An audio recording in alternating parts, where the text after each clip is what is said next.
Assalamualaikum warahmatullahi wabarakatuh. Selamat pagi, rekan-rekan ASN di seluruh Indonesia. Dengan saya, Doni dari Dinas Pemadam Kebakaran Kabupaten Bogor, izinkan saya menjadi moderator pada diskusi kali ini. Hari ini kita akan berdiskusi santai, tapi serius, tentang kebijakan baru waktu kerja fleksibel ASN, yang resmi diatur dalam Permen Pan RB nomor 4 tahun 2025. Kebijakan ini cukup ramai dibicarakan karena dianggap mengubah pola kerja ASN, mulai dari pengaturan jam kerja, lokasi kerja, sampai sistem monitoring kinerja. Saya akan membantu diskusi dengan 3 narasumber kita dari instansi yang berbeda.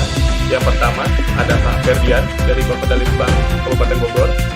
Yang kedua ada Pak Raffi dari RSUD Ciawi. Dan yang ketiga ada Ibu Lira dari BKPSDM Kabupaten Bogor. Kita akan lihat bagaimana kebijakan ini diimplementasikan di lapangan. Sebelum kita mulai, saya ingatkan bahwa Permen Pan RB ini bersifat opsional, disesuaikan dengan karakteristik dan kesiapan instansi. Jadi, bisa jadi di satu instansi diterapkan penuh, di instansi lain sebagian, atau bahkan belum diterapkan sama sekali.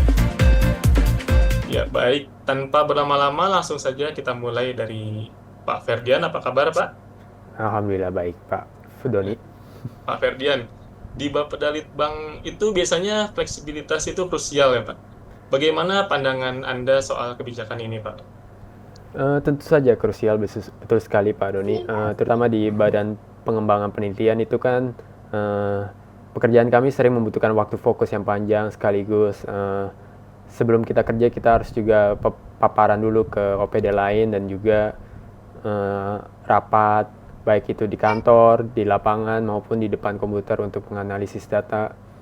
Kebijakan ini menurut saya sangat mendukung produktivitas, misalnya untuk analisis data besar. Saya bisa mulai bekerja dari rumah jam 6 pagi tanpa harus menunggu jam kantor. Dari sisi smart governance, ini juga menggeser orientasi dari input based ke output based. Artinya yang dinilai bukan seberapa lama kita duduk di kantor, tapi apa hasil konkret yang kita berikan.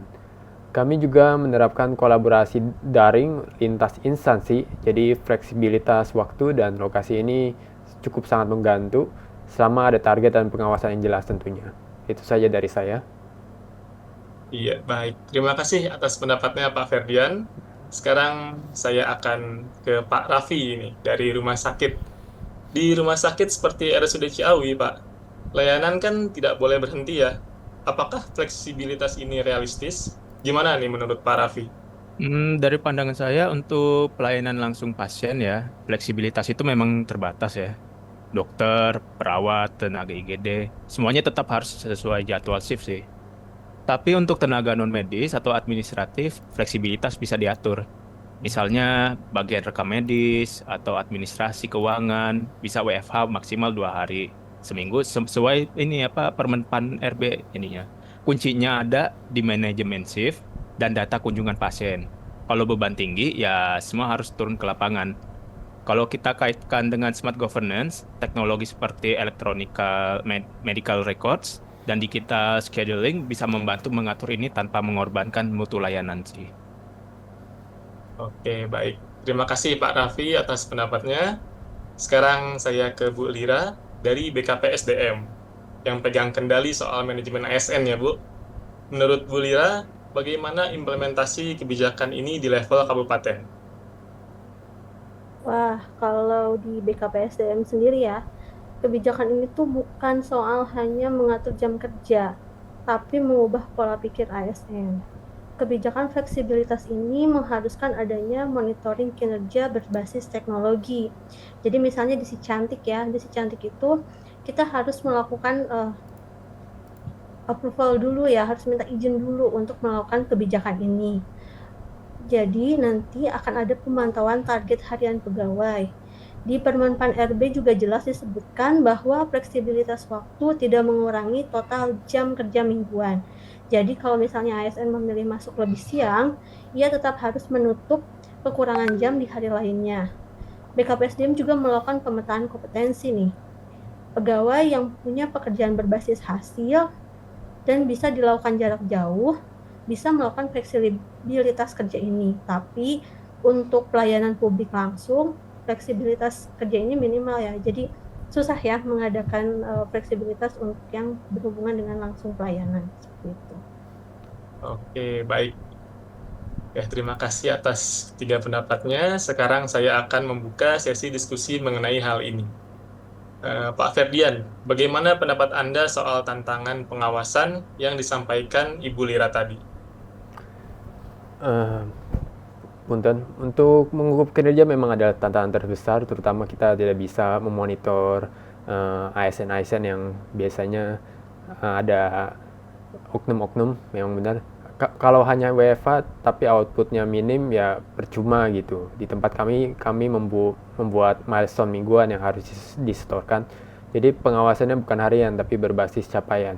Itu sih di Bapeda Litbang, Mas Don. Oh, gitu. Kalau dari Pak Raffi, apakah di RS ada sistem serupa?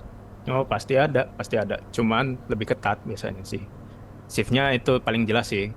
Dan laporan kerja diisi setiap hari, setiap akhir shift biasanya. Untuk bagian non medis, kami gunakan aplikasi internal untuk melacak progres biasanya. Oh, begitu. Kalau Bu Lira, apakah sistem-sistem ini sudah terintegrasi antar instansi? Kalau dibilang sistemnya sudah terintegrasi, pastinya belum ya.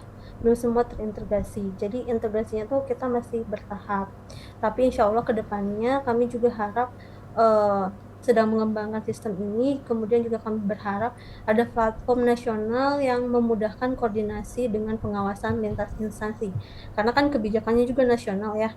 Jadi kami harap juga dari kebijakan nasional ada platform nasional juga yang bisa menjembatani atau mempermudahkan kita di daerah untuk bisa melakukan fleksibilitas jam kerja ini. Kalau itu sudah terjadi itu pasti sangat akan membantu.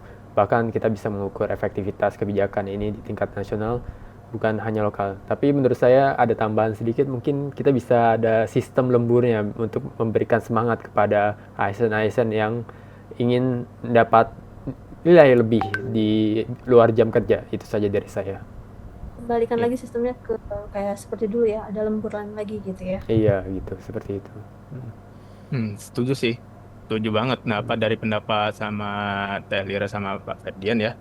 Tapi jangan lupa kesiapan infrastruktur IT-nya di daerah kan biasanya beda-beda ya. Apalagi kalau terutama di tempat unit kerja saya di rumah sakit lah, nggak rumah sakit Jawi.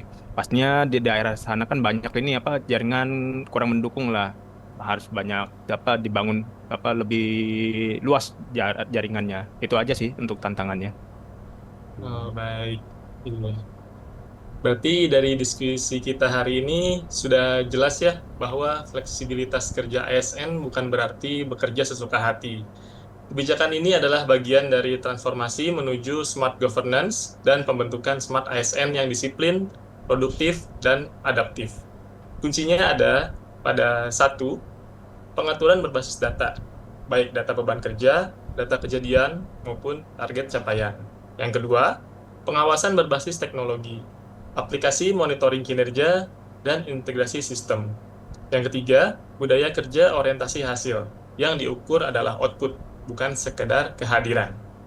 Mari kita jadikan kebijakan ini bukan hanya regulasi di atas kertas, tapi langkah nyata memperbaiki kualitas pelayanan publik di Indonesia. Terima kasih atas partisipasi semua narasumber, Pak Ferdian, Mas Raffi, dan Bu Lira. Semoga diskusi ini bermanfaat bagi kita semua selaku ASN. Wassalamualaikum warahmatullahi wabarakatuh. Waalaikumsalam warahmatullahi wabarakatuh.